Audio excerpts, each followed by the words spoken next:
Olá a todos, bem-vindos a mais um episódio do The Fox Show. Esta semana tive o prazer de falar com a Inês Santos Silva. A Inês juntou-se ao mundo do empreendedorismo muito cedo, cerca do ano de 2008, 2009. Muito cedo, tendo em conta que nessa altura ainda não era muito comum falar-se dos termos de empreendedorismo e empreendedor e o que é ser empreendedor. E o que é que mudou também no mundo do empreendedorismo e também o seu percurso desde fundar e fazer parte de organizações que dão apoio a empreendedores até neste momento estar a fazer esse papel no governo português. Por isso espero que gostem bastante da conversa. Eu gostei muito de estar à conversa com a Inês e até uma próxima. Inês, obrigado por teres aceito este convite. A Inês neste momento está a trabalhar na Secretaria de Estado da Indústria, na área do empreendedorismo, e para percebermos todo o teu percurso, queria começar pela parte de que tu no início juntaste e fizeste parte de algumas juniores empresas na Faculdade de Economia do Porto, na Universidade do Porto, e gostaria de perceber o que é que te motivou a ir para lá e o que é que tiraste dessas tuas experiências. Antes de mais, obrigada pelo convite. É um prazer estar a poder partilhar um bocadinho da minha história, do que é que eu tenho andado a fazer nos últimos 10 anos, que foi exatamente o tempo desde quando eu entrei na faculdade. E portanto, quando eu entrei na faculdade, eu sabia que queria me juntar à FEP Junior Consulting. Tinha conhecido a FEP Junior Consulting para aí um ano antes, através dos meus pais que tinham dado um flyer que tinham recebido na Feira do Empreendedor, organizado pela ENGE na Alfândega do Porto. E portanto, quando eu entrei na faculdade, sabia que me queria juntar a esta organização, que tinha mais ou menos uma ideia do que é que seria, porque tinha visto o website, tinha lido algumas notícias, mas obviamente a expectativa era grande e, portanto, candidato-me, passo o processo de recrutamento, junto ao departamento comercial e começam assim 3 anos muito intensos na minha vida, em que estive no departamento comercial, organizei o Porto de Emprego, na altura a maior feira de emprego organizada por estudantes em Portugal. Depois criei a Federação de Jornais de Empresas de Portugal, com um conjunto de outras jornais de empresas por todo o país. Organizamos eventos para juntar este movimento em Portugal. Estive no Junior Enterprise World Congress, que foi no Porto em 2008 ou 2009. E depois, no último ano, fui diretora-geral externa da FEP Junior Consulting, onde estive essencialmente a trabalhar com o Departamento de Relações Empresariais, que o objetivo era vender projetos e projetar a imagem da FEP Junior Consulting no mercado. E, portanto, foi uma experiência incrível, muito intensa, como eu disse, mas que acho que me molda muito do que é que eu sou hoje. Eu às vezes brinco e digo que há uma Inês antes da FEP Junior Consulting e depois da FEP Junior Consulting. E é verdade, porque me marcou muito esta experiência. Eu até às vezes acho que marcou ainda mais do que a própria faculdade, pela intensidade, pelas pessoas que conheci, pelos projetos que estive envolvido e pelos horizontes que me abriu desde o primeiro ano da faculdade. Olhámos para ela, o que é que vimos completamente diferente? Eu não sei se era completamente diferente, mas eu pelo menos tinha uma consciência muito maior sobre o que é que eu gostava efetivamente de fazer, sobre o que é que eu sabia fazer, não é? Tinha tido uma experiência, tinha percebido o que eram startups e, portanto, só isso influenciou imenso a minha vida a partir daquele momento. E, portanto, acima de tudo, eu tinha essa consciência de saber o que é que gostava de fazer, o que é que não gostava, o que é que era boa a fazer, o que é que não era. E, portanto, toda essa experiência foi muito interessante de aprendizagem, essencialmente. Quando eu entrei na faculdade, eu às vezes brinco e dizia que queria trabalhar na Goldman Sachs. E depois, quando saí, percebi que queria trabalhar em startups e como empreendedores. E, portanto, acho que isso fez toda a diferença, esses 3 anos de FEP Junior Consulting e também de faculdade. Exato, sim. Um bocadinho diferentes, mas... bastante diferentes. Exato.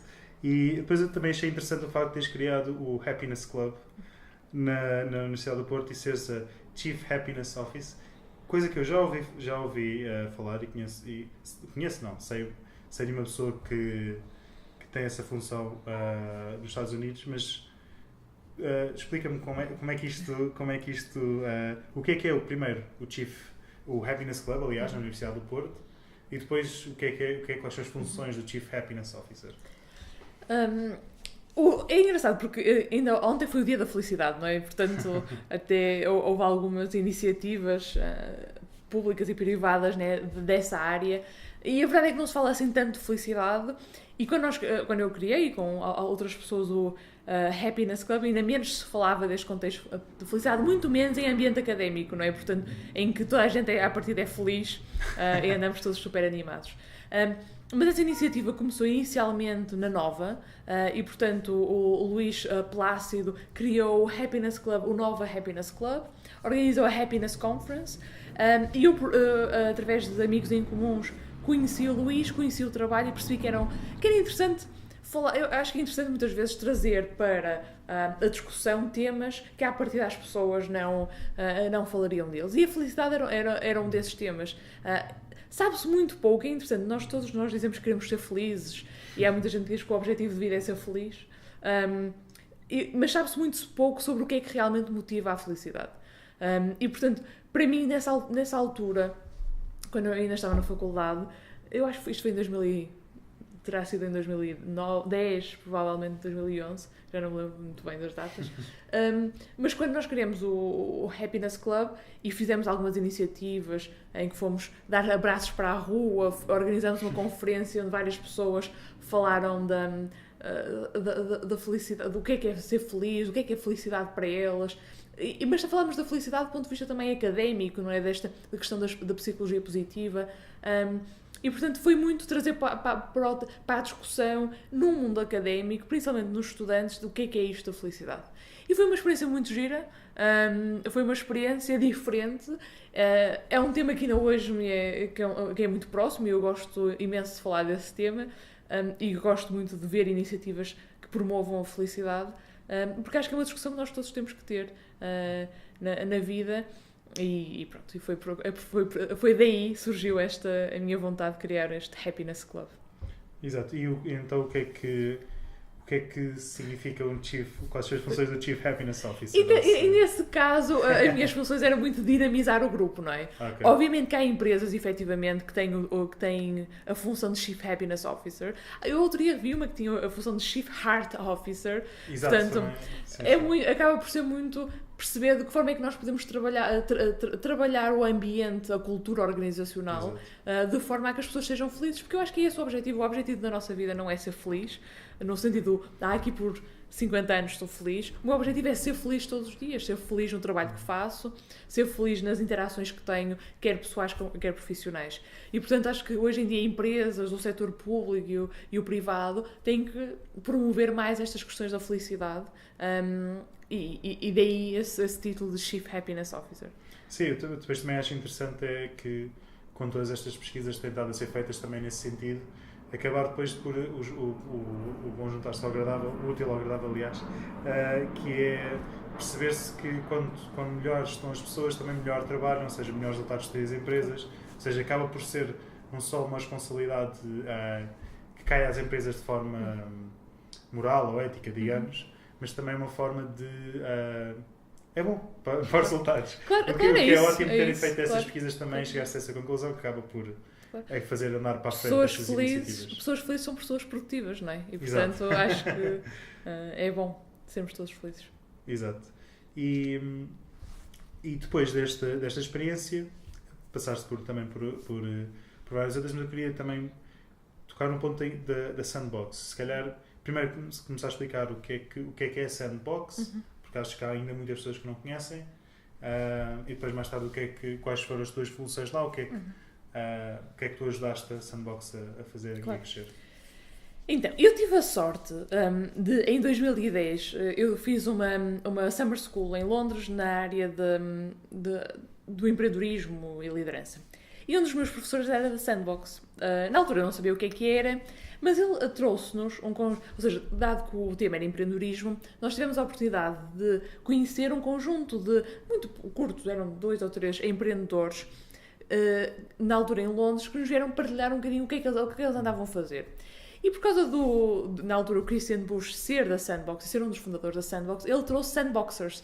E, portanto, trouxe pessoas que faziam parte da Sandbox para conhecer a nossa turma, que éramos 100 e tal pessoas de praticamente todo o mundo.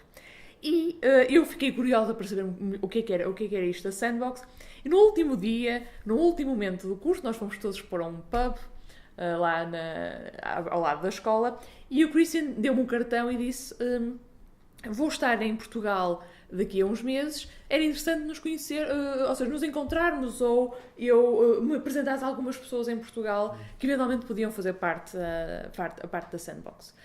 E portanto, foi assim que eu conheci a Sandbox e foi assim que eu percebi que a Sandbox, o que é desde então, nasceu em 2009, é uma rede de pessoas com menos de 30 anos, apesar de hoje em dia já não é tão claro, mas pessoas que à partida eram pessoas com menos de 30 anos que nas suas mais diversas áreas tinham percursos diferentes, eu vou chamar extraordinários, mas no muito bom sentido, não é? Pessoas que faziam mais do que lhes era pedido, pessoas que tinham conseguido alcançar coisas muito interessantes nos percursos que tinham, apesar de serem muito novos. E aqui, o interessante da Sandbox é que não é uma rede de músicos ou de empreendedores ou uma rede de escritores, é uma rede muito diversificada, com pessoas em todo o mundo, que estão divididos e espalhados pelo mundo com hubs, e que se juntam de vez em quando para partilharem o que é que estão a fazer, aprenderem uns com os outros, se divertirem, e portanto acaba por ser uma família, não é? Portanto, é a sensação que eu depois acabei por ter, depois acabei por me juntar, passado uns meses eu candidatei depois, entretanto, ao trabalho de Community Manager na Sandbox, com o objetivo de conhecer pessoas em todo o mundo, pessoas que me pudessem inspirar e motivar e ensinar a conseguir cada vez mais. E, portanto, depois em 2010 ter conhecido o Christian, em 2011, em julho, no dia 25 de julho de 2011, mudo-me para a Suíça para trabalhar como Community Manager da Sandbox. Portanto, eu tinha o melhor trabalho do mundo, que era passar o dia a conversar com os nossos embaixadores, com os membros, a perceber de que forma é que a Sandbox, enquanto estrutura, os podia ajudar naquilo que estavam a fazer, colocar pessoas em contacto. E, portanto, aí descobri uma grande paixão que tenho, que é juntar pessoas, colocar pessoas em contacto, e basicamente garantir que podemos todos aprender uns com os outros e crescer. E portanto a Sandbox foi evoluindo. Em 2012 eu e outras pessoas em Portugal puxamos o Sandbox Global Summit para ser organizado em Lisboa. Foi dos primeiros eventos, se calhar um bocadinho mais próximos do empreendedorismo e internacionais que foram aqui organizados em Lisboa. Foi um sucesso. Na altura nós dizíamos que Lisbon is the best kept secret of Europe. Agora já não é um segredo, já toda a gente conhece. Mas na altura 300 pessoas que vieram ficaram maravilhadas com o que é que nós tínhamos para oferecer aqui em Lisboa. E depois, ou seja, o meu estágio na Sandbox termina mais ou menos em fevereiro de 2012, eu volto para Portugal e uns meses mais tarde acabo por lançar oficialmente o Hub de Lisboa, o Sandbox Lisboa. Fazemos o recrutamento, criamos um grupo de pessoas, juntamos um grupo de pessoas aqui em Lisboa para fazerem parte da rede, e depois mais tarde, eu creio que foi em 2016, lançamos o Hub, e eu eu estava a viver no Porto, lançamos o Hub do Porto, portanto acabei por ser embaixador da Sandbox no Porto, cargo que deixei em junho ou julho do ano passado. E pronto, e portanto hoje em dia sou um membro, e a verdade é que a Sandbox é uma influência muito positiva na minha vida. Inspirou-me, motivou-me e teve uma influência depois nos projetos que crio a seguir, especialmente de ambição, ao nível da ambição do projeto e das oportunidades que havia pelo este mundo fora. O que eu também acho interessante na Sandbox é a ideia mesmo em si, ou seja, ser uma network de pessoas, e um grupo de pessoas consegue sempre trocar ideias de forma positiva, e se tiverem todos mais ou menos a ambição de fazer coisas mais diferentes do normal, por assim dizer, podem tornar-se ideias bastante interessantes e ser lá em vários grupos. A Sandbox acho que é um excelente exemplo. Sim, e nós temos que ver também a Sandbox no contexto em que foi criada, em 2009. Hoje, nós temos que perceber que isto foi há quase 10 anos, não é? Portanto, sim, em 2009, hoje as redes sociais não são a realidade que são hoje. A ideia de rede e de ligar-se não era a realidade que é hoje. Portanto, em 2009, 2010, 2011, quando eu me junto à Sandbox, o impacto é ainda maior do que seria hoje, por o facto de ser uma coisa completamente nova, completamente diferente, e esta ideia de ligar pessoas em todo o mundo era algo que até então não existia, não é? Portanto, obviamente que as pessoas conheciam-se, havia redes, não foi de toda a primeira, mas mesmo assim é uma rede super inovadora e que acho que ainda hoje tem impacto nas pessoas que fazem parte da rede, e é uma rede que é uma família, não é? Portanto, as pessoas gostam umas das outras, conhecem-se, e existe logo uma confiança muito grande entre elas. E depois dessa experiência na Sandbox, vi que fizeste também um curso que eu diria, pelo menos me chamou a atenção, que foi na Singularity University, que creio que muitas pessoas ainda não ouviram falar. E se pudesses, primeiro, se calhar, explicar o que é a Singularity University e o que é que tem de diferente de outros cursos ou de outras formas de ensino, por assim dizer. Então, em 2013, ou melhor, em 2012 eu candidato, em 2013 sou aceito para participar na altura chamava-se Graduate Studies Program, agora depois mudou o nome para Global, agora já nem me lembro do nome, mas é Graduate Studies Program na minha altura. Portanto, a Singularity University é uma universidade, é uma instituição cujo objetivo é perceber como é que tecnologias exponenciais, que são a internet, a inteligência artificial e tudo isso, pode ter impacto na resolução dos maiores problemas do mundo. A premissa é os maiores problemas do mundo, e estamos a falar de acesso à água, acesso a cuidados de saúde, acesso à alimentação, questões relacionadas com a pobreza, energia, saúde, etc. Como é que podemos usar a tecnologia e, portanto, os grandes problemas do mundo são também as maiores oportunidades do mundo, não é? E, portanto, como é que nós podemos usar a tecnologia para resolver estes problemas, criando empresas para o efeito? E eu, apesar de ter tirado o curso de gestão na Faculdade de Economia do Porto, eu sempre tive uma paixão grande por tecnologia, ou seja, sempre, numa ótica de consumidor, sempre me fascinou o impacto que a tecnologia estava a ter na nossa vida, e cada vez mais, não é? E cada vez está a ter um impacto maior, e eu sempre fui a pessoa que em casa gostava de ter os últimos gadgets e gostava de brincar com isso, e portanto eu gostava de perceber como é que isto em 2013, como é que a tecnologia poderia ter este impacto. E, portanto, candidatei-me, fui aceite e, portanto, passei 10 semanas no centro de Silicon Valley, muito pertinho da Google, em Mountain View, e 10 semanas intensas, de 5 semanas de perceber o que é isto de tecnologia, o que é isto, o que são os grandes problemas do mundo, e depois 5 semanas a tentar resolvê-los, basicamente. Obviamente não a todos, mas a tentar desenvolver projetos que pudessem endereçar alguns desses problemas. E, portanto, é uma experiência única, inacreditável. Eu às vezes brinco e conto a história de que ao fim de 2 semanas doía-me o cérebro, e não era a cabeça, portanto a gente às vezes tem dores de cabeça, mas aqui doía-me o cérebro, tanto era a informação que nós recebíamos, era todos os dias das 9 da manhã à meia-noite, a absorver a informação. Muitas vezes informação que obviamente eu não tinha background sequer para absorver, mas a aprender o que é que estava a acontecer no mundo em 2013, que já percebi que também é muito diferente do mundo de 2018, não é? Quando nós em 2013, na Singularity, falávamos um bocadinho de inteligência artificial, falamos um bocadinho de Bitcoin, e hoje em dia parece que está em todo lado, não é? E, portanto, mesmo em Silicon Valley as coisas também não são trabalhadas ou vistas com tanta antecipação. E, portanto, é uma experiência incrível. E agora a verdade é que foi lançada a Singularity em Portugal, ou seja, vai haver um summit em outubro. Houve uma competição, portanto a BTI está a desenvolver um hub da Singularity em Portugal, e é ótimo porque eu acho que qualquer pessoa deve querer ter este tipo de experiência de aprendizagem, pelas pessoas que conhecemos, pelos horizontes mais uma vez que nos abrem, claro. E pela oportunidade de estar no centro de Silicon Valley durante, no meu caso, 10 semanas. Exato, e também eu vi, tu que foste publicando os artigos no Medium, a explicar a tua experiência, eu vi que também lá falaram, por exemplo, estás a dizer, eu aprendi muitas coisas, mas o que eu tenho a certeza uma delas era que o mundo da saúde vai ser completamente revolucionário.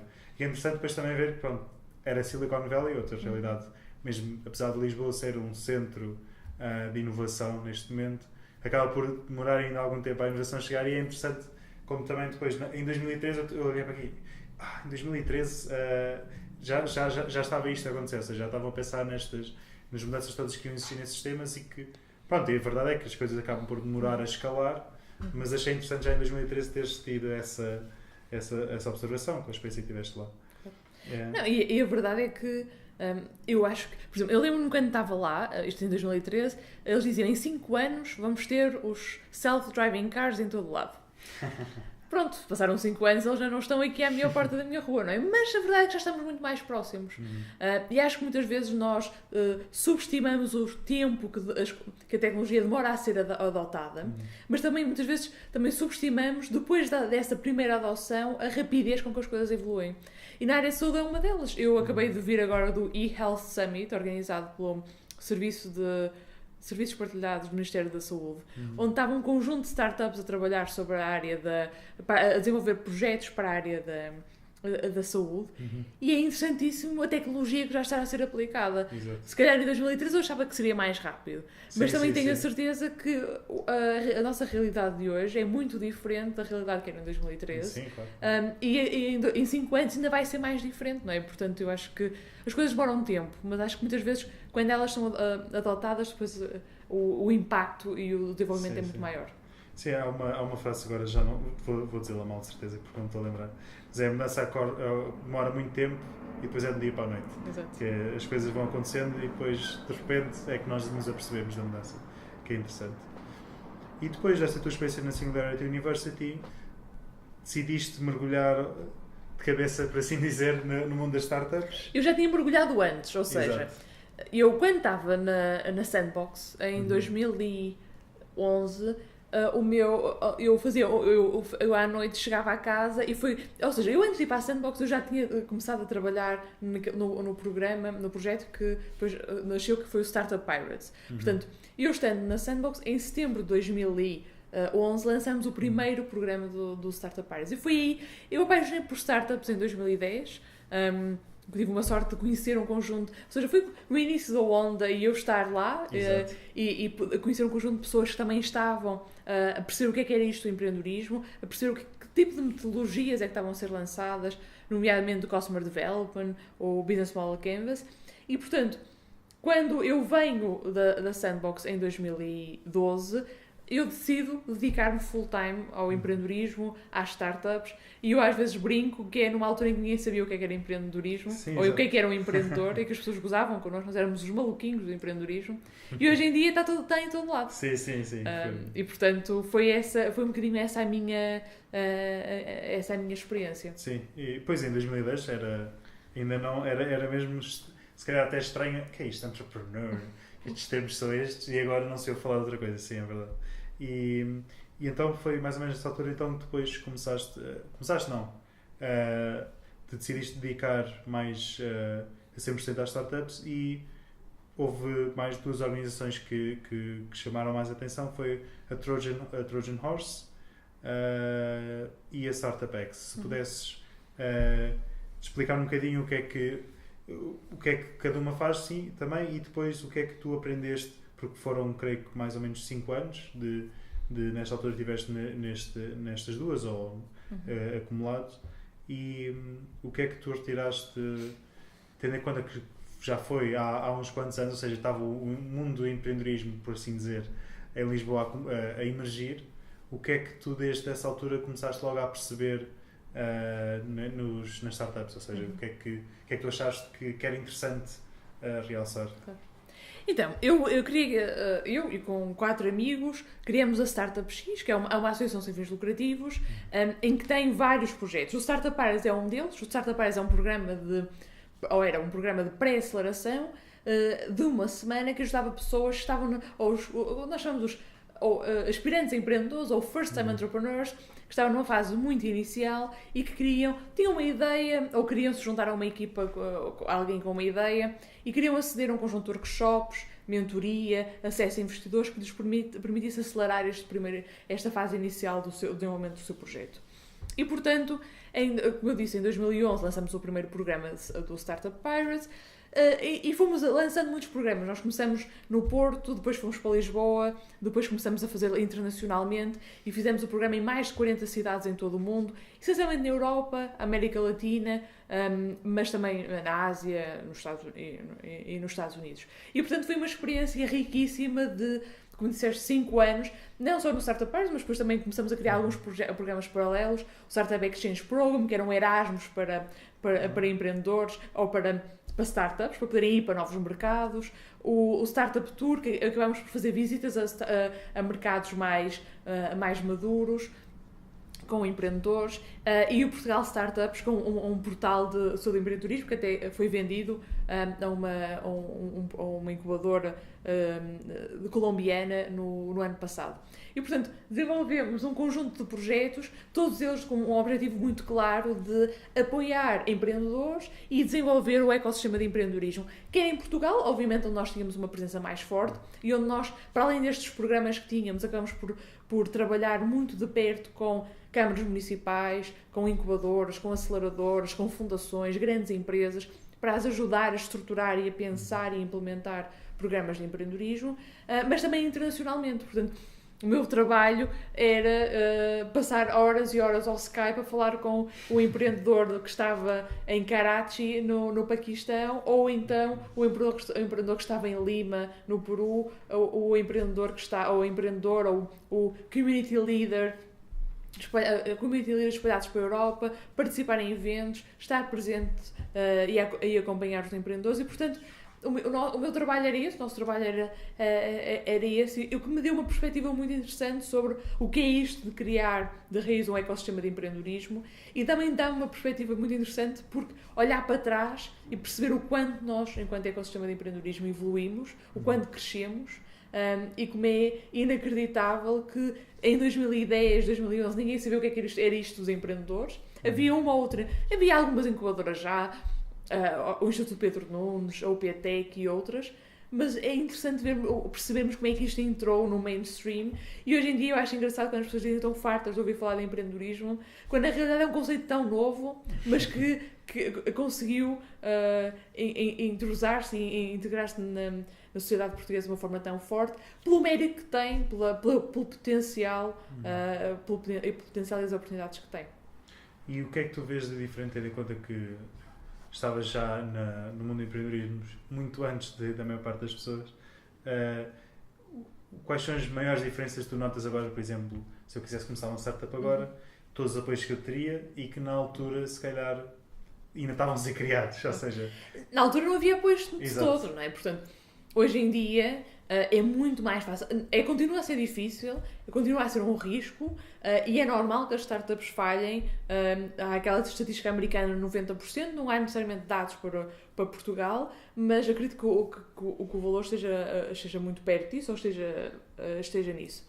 Agora, a verdade é que hoje em dia há um conjunto de ferramentas, quer a oferta do governo, a oferta pública no sentido de o Startup Voucher, o Vale Incubação, há o cofinanciamento dos Business Angels e das capitais de risco, há a Rede Nacional de Incubadoras e, portanto, há um conjunto de instrumentos públicos que ajudam muito os empreendedores e existe também um conjunto de instrumentos, quer privados, mas também públicos, às vezes locais, incubadoras, aceleradoras, formação, que é completamente diferente, não é? Eu lembro-me, quando nós criamos o Startup Pirates, a oportunidade era o facto de as universidades ainda não estarem muito abertas para esta questão do que é isto do empreendedorismo, as universidades ainda não terem programas específicos para a área do empreendedorismo que pudessem capacitar os seus alunos para se tornarem empreendedores, e a verdade é que muito disso mudou, não é? Hoje em dia, todas as universidades, ou quase todas, têm algum tipo de programa que apoia empreendedores. Existem os clubes de empreendedorismo, existem dentro das universidades e fora, existem um conjunto de organizações que apoiam os empreendedores. Portanto, neste momento, o empreendedor tem que perceber o que é que quer fazer, não é? Que a organização o pode apoiar da melhor forma, e não faltam apoios. Algo que em 2010 claramente não acontecia. Sim, não é? Exato. E tu depois conseguiste trazer toda a tua experiência de vários anos no mundo das startups para agora uma função mais... uma função no governo português. Como é que, apesar de estás mais ou menos a fazer as mesmas funções que fazias de antes, como é que foi essa transição de passar... ou melhor, primeiro até o que é que te levou a escolher, ok, agora já tive estas experiências todas em startups, agora quero se calhar investir um bocadinho mais na infraestrutura, ou o que é que te levou a esta posição? Então, eu saí, é importante refletir que eu saí em 2010 do Startup Pirate, desculpa, em 2015 do Startup Pirate, no final de 2015, porque também queria ter uma experiência do lado das startups, ou seja, eu tinha trabalhado na Sandbox, que era uma startup, depois tinha feito um percurso muito de trabalhar lado a lado com empreendedores, os incubadores, as aceleradoras, para capacitar, não é? E para ajudar a criar estrutura e infraestrutura para estes novos empreendedores. E depois eu quis ter a experiência de, ok, agora quero trabalhar numa startup, para também ter a experiência do outro lado, não é? E hoje em dia esta experiência acaba por ser um culminar todas estas experiências que tive, não é? Tive nos últimos anos, essencialmente desde 2010, 2011, portanto nos últimos 7, 8 anos, acabei por ter uma aprendizagem muito grande sobre o que é isto de criar ecossistemas de empreendedorismo, o que é isto de apoiar empreendedores. Tenho a oportunidade de conhecer muitos empreendedores, muitas incubadoras, muitos espaços de coworking. Portanto, tenho uma visão muito alargada do que é isto do ecossistema de empreendedorismo nacional. E depois local, não é? Em Lisboa, no Porto, em Coimbra, em Braga. E, portanto, no ano passado surgiu-me esta oportunidade de agarrar um desafio bastante diferente, não é? Que era, por um lado, bastante diferente e por um lado muito parecido, que era continuar a ajudar os empreendedores, continuar a apoiar os investidores e as incubadoras, mas desta vez do lado do governo, portanto, tendo uma perspectiva mais macro, enquanto que eu antes tinha uma perspectiva muito mais micro, muito mais de como é que eu posso ajudar um empreendedor, 2 empreendedores, centenas de empreendedores no máximo, não é? Agora eu posso ter uma perspectiva por um lado, longo prazo, não é? De impacto no longo prazo, e por outro lado, muito mais macro, de como é que eu posso agora, claramente apoiar os empreendedores numa nova função. E tem sido uma experiência ótima, muito interessante. Eu nunca esperei ter este tipo de funções, não era de todo expectável, mas sinto que tem sido uma ótima experiência poder contribuir desta forma para o serviço público, não é? Eu acho que todos nós temos que dar o nosso contributo para o país. Esta é uma excelente oportunidade para mim e tem sido uma ótima experiência. Ok. E foi engraçado teres pegado nesse assunto, que eu não esperava ter acabado, pronto, porque estás com esta função. E foi agora voltando ao início da conversa, quando estavas nas junior empresas da Universidade do Porto, foi aí que tu também percebeste que não querias ir para aquele lado mais corporativo, que o teu lado, tua onda, por assim dizer, era mais as startups. O que é que depois, ou seja, aí tiveste mais uma ideia do que é que gostavas de fazer, mas mesmo assim o que é que te fez, o que é que te apanhou de surpresa, por assim dizer, no teu percurso? Assim, antes de mais, eu não acho que eu não queira ir para o lado corporativo, não é? Eu percebi que em 2010, 11, percebi que queria realmente trabalhar com startups, mas eu gosto de indústria também, eu gosto imenso de empresas, e hoje em dia tenho a oportunidade de conhecer também ainda mais de perto a indústria. Eu venho de uma zona muito industrial, não é? Da zona de Paredes, Passos de Ferreira, portanto... Okay. A indústria, eu vou dizer, está no meu sangue, porque está realmente, sim. Mas porque eu gosto efetivamente de indústria. O que eu percebi, né, em 2010, 11, foi a minha vontade de trabalhar com isto, esta vontade de trabalhar com empreendedores, com empreendedorismo, este mindset de querer fazer e querer avançar para a frente, esta ambição de querer crescer projetos, não só em Portugal, mas lá fora também, não é? Os Born Global, desde o primeiro dia, serem projetos globais. E, portanto, quando eu olho para trás no meu percurso, muita coisa me surpreende no sentido de eu não estava à espera, não é? Sim. Eu nunca imaginei que 10 anos depois de entrar na faculdade eu estaria a trabalhar na Secretaria de Estado da Indústria.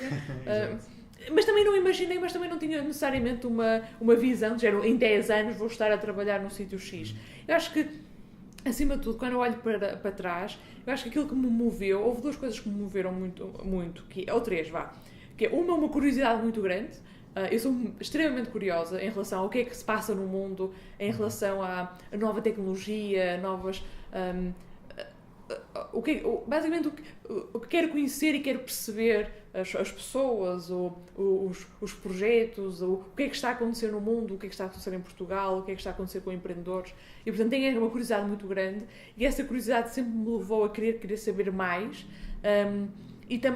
Portanto, esta curiosidade, pelo facto de eu também ter muita vontade de aprender, portanto, está muito aliado, não é? A curiosidade à minha vontade de aprender faz com que eu sempre fui à procura de novas oportunidades, novas experiências, muitas vezes muito pouco fora do normal. Eu lembro-me, em 2016, eu fui trabalhar para uma startup que trabalhava com a customização de sapatos, a Platform, e lembro-me, na altura, a minha avó disse a uma prima dela: finalmente a Inês arranjou um emprego a sério.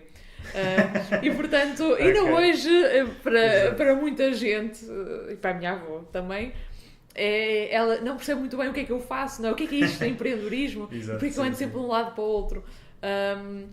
E portanto, eu acho que eu sempre tive muita vontade de ver coisas novas, de aprender, de ser curiosa, e depois também a vontade de trabalhar, não é? Que, felizmente ou infelizmente não há sucesso sem trabalho, não é?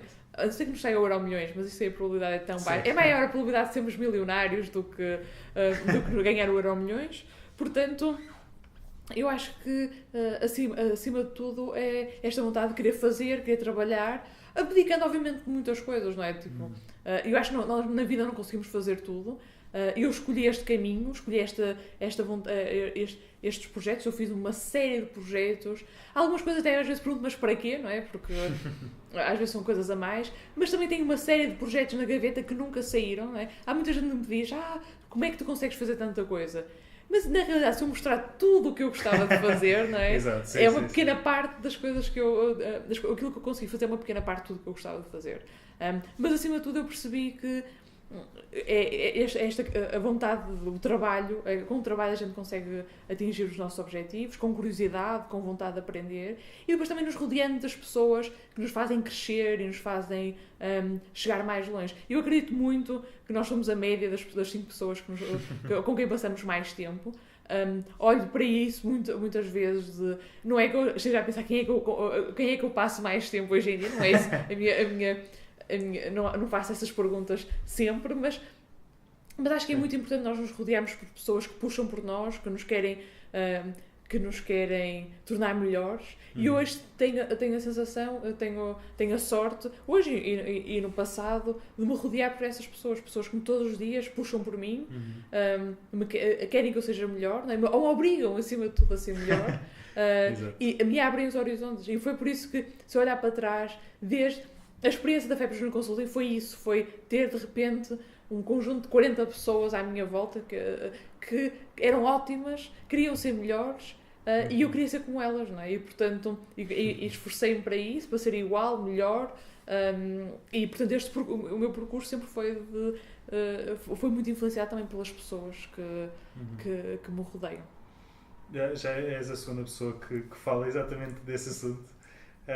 Isso é sempre um assunto que às vezes é difícil de tornar prático, por assim dizer, ou seja, agora como é que eu faço isso? Ou seja, é sempre difícil, mas mesmo eu queria-te arriscar a fazer essa pergunta, ou seja, uma pessoa que queira queira dar esse passo, ou seja, obviamente, já foi mais que estudado, que o nosso meio ambiente afeta-nos bastante. Isto, meio ambiente, falar também das pessoas que nos rodeiam. Claro. Ou seja, como é que uma pessoa que queira, não estando em casos extremos, obviamente, mas uma pessoa que queira ter uma mentalidade mais empreendedora ou mais de fazer, o que é que aconselhavas, por exemplo? Tem que encontrar pessoas que também queiram fazer o mesmo. Okay. E a verdade é que muitas vezes não é assim tão difícil encontrar essas pessoas. Para mim, eu hoje quando olho para os meus amigos, não é? Eu vejo imensas pessoas que são meus amigos desde 2010.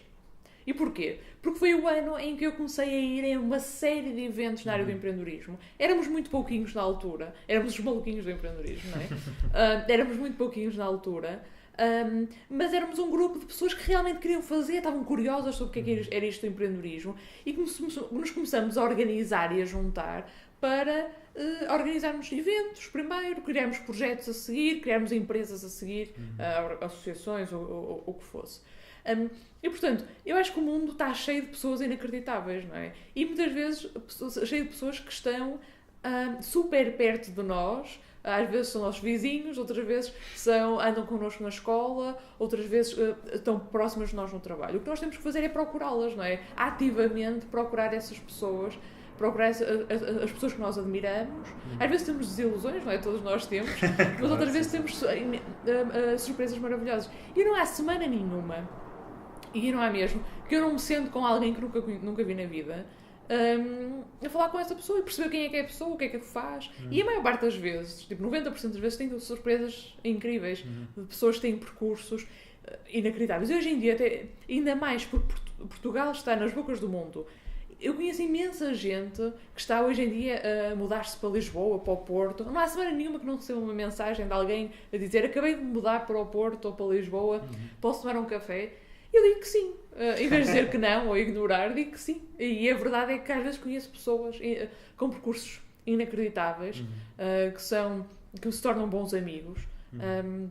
E portanto hoje temos ainda mais oportunidades do que se calhar tínhamos há 3 ou 4 anos atrás de darmos de cara com essas pessoas ótimas. Portanto, obviamente que muitas vezes nós temos dias, passamos o dia todo no mesmo trabalho, às vezes temos à nossa volta pessoas que se calhar não são as pessoas com quem nós gostaríamos de passar mais tempo, mas acho que mesmo aí temos que encontrar as pessoas que nos fazem ser melhores, ou queremos nos rodear dessas pessoas que nos trazem ambição e motivação. E eu sempre, quando olho para os projetos que fiz, não é, e para aquilo que consegui fazer, sempre foi porque estive com pessoas maravilhosas e que puxavam por mim e que exigiam de mim que eu fosse melhor. E eu acho que é isso que nós queremos. Muitas vezes não é fácil, não é? Às vezes é desconfortável. É muito mais confortável nós todos continuarmos. No mesmo sítio. Exatamente, e continuarmos a nos dar sempre com os mesmos amigos e sempre com as mesmas pessoas, que obviamente são ótimos, mas temos que ir atrás de mais pessoas que nos puxam para fora do nosso habitat natural, não é? Da nossa zona de conforto, e que nos ensinam. Ok, e para terminar, queria só perguntar, se calhar é uma pergunta sempre um bocado difícil, mas tendo em conta que estás no mundo do empreendedorismo há tanto tempo, o que é que tu vês, e tens contato com imensas startups que estão a começar, imensas startups que falharam e outras que correram bem, o que é que tu vês como se calhar as características mais importantes, por assim dizer? Ou seja, um grupo de empreendedores está a começar agora um projeto novo, uma startup, o que é que tu vês como fundamental eles? Ou seja, 3 ou 4 coisas que vocês têm que ter isto, senão a probabilidade de vocês falharem é quase certa. Por assim eu acho que assim, eu acho que mesmo nas startups, eu acho que não existe uma fórmula, não é? Se houvesse uma fórmula mágica, era ótimo, não é? Agora, obviamente, eu já vi ótimas equipas com maus projetos, mas que depois deram a volta e até tornaram e conseguiram criar startups de sucesso. Já vi péssimas equipas. E quando digo péssimas, o que é significa péssimo para mim? Pessoas que querem ser empreendedores só porque hoje em dia é sexy e toda a gente acha que é giro ser empreendedor. Ser empreendedor é dos trabalhos mais difíceis que existe, porque a incerteza com que se vive, o caos em que se vive, ninguém deseja isso para si mesmo, não é? Portanto, quando uma pessoa é empreendedora e quer ser empreendedora, é porque não consegue fazer mais nada, não consegue fazer no sentido de tem tanta vontade de ser empreendedora. Quando eu falo com os empreendedores, eles primeiro vibram com aquilo que fazem, não é? Depois são obcecados pela área onde estão, obcecados positivamente, obviamente. E depois passam horas e horas e horas debruçados sobre o problema que querem resolver e querem realmente, são apaixonados pela resolução desse problema. Isso não é para toda a gente e não tem que ser para toda a gente. Agora, eu quando vejo equipas com pessoas que têm essa vontade, essa capacidade de trabalho, essa curiosidade, essa ambição de ir atrás, Eu acho que é muito importante. E depois há uma coisa que nós não nos podemos esquecer, que é ter uma startup não é criar um produto. Ter uma startup é criar um produto e vender um produto. Senão não temos uma startup. E acho que muitas vezes muitas pessoas se apaixonam pela parte do criar um produto, não é? Estamos em nossa casa, estamos com o nosso grupo e vamos criar um produto mais bonito do mundo. Isso é importantíssimo, obviamente, mas não nos podemos esquecer que a segunda parte dessa equação é temos que vender o produto. Sim. E, portanto, temos que também nós próprios desenvolver, ou então rodearmos pessoas e que termos na equipa pessoas que possam vender o produto. E há pessoas que são ótimas a vender. E eu acho que é esse o passo que nós temos que dar, é termos equipas multidisciplinares, com ambição, com capacidade de trabalho, que saibam tanto criar bons produtos como vender esses produtos. E essa combinação é que é a combinação mágica. Pelo menos põe-nos um bocadinho mais perto do sucesso. Não é certo, mas um bocadinho mais perto. Ok, Inês. Sim, obrigado por este tempo, por esta conversa. E não sei se tens mais alguma coisa que gostavas de acrescentar ou alguma coisa que nos passou ou assim. Eu acho que a minha mensagem para todas as pessoas que vão ouvir este podcast é... Há uma frase do Peter Diamandis, que é um dos fundadores da Singularity University, que eu adoro, que ele diz... overnight success, 10 years in the making, não é? E quando nós olhamos vemos estes casos de sucesso de empresas, quer portuguesas, quer internacionais, e achamos como é que é possível, como é que eles conseguiram, e achamos que no dia seguinte vamos ter a nossa empresa super bem sucedida. Eu acho que a mensagem é perceber que as coisas demoram tempo, não é? Quando uma pessoa cria uma empresa que depois se torna sucesso, ninguém imaginou no primeiro dia que ia ser uma empresa de sucesso. Eu costumo às vezes brincar que quando nós começamos o Startup Pirates, se me dissessem, olha, passado 3 ou 4 anos vocês vão fazer este programa em cidades como Lima, ou Bogotá, ou Atlanta, ou Maastricht, ou Karachi, ou Lahore, eu nunca imaginaria que isso seria possível. Não foi isso que eu comecei a fazer, não é? Eu comecei a fazer o meu melhor no sentido de dar resposta a uma necessidade que eu percebia que as pessoas tinham. E, portanto, muitas vezes eu sinto que há pessoas que ficam imobilizadas pelo facto de como é que eu vou conseguir fazer aquela empresa, não é? Como é que eu vou criar o próximo unicórnio? Na realidade, ninguém tem que criar o próximo unicórnio. As pessoas têm que começar de alguma forma, seja fazendo começando a partilhar a ideia com alguns amigos, com algumas pessoas, sendo começar a fazer um PowerPoint a explicar o que é a ideia, sendo começar a prototipar um produto, o que seja. Mas todos os grandes sucessos, todas as grandes empresas começaram de uma forma muito pequenina, e provavelmente uma ou duas pessoas que decidiram vamos testar isto e vamos ver para onde é que isto dá. E eu acho que é essa um bocadinho a mensagem que eu gostava de pensar, ninguém nasce bem sucedido, não é? Ou não há nenhum projeto que nasça um sucesso, tudo demora tempo, é preciso alguma paciência, mas também é preciso não desistir e muito trabalho. E é essa a mensagem. Ok. Obrigado, excelente mensagem para acabarmos. Obrigado, Inês, mais uma vez por esta conversa. E nós voltamos para a semana. Muito obrigado por nos ouvirem e até uma próxima.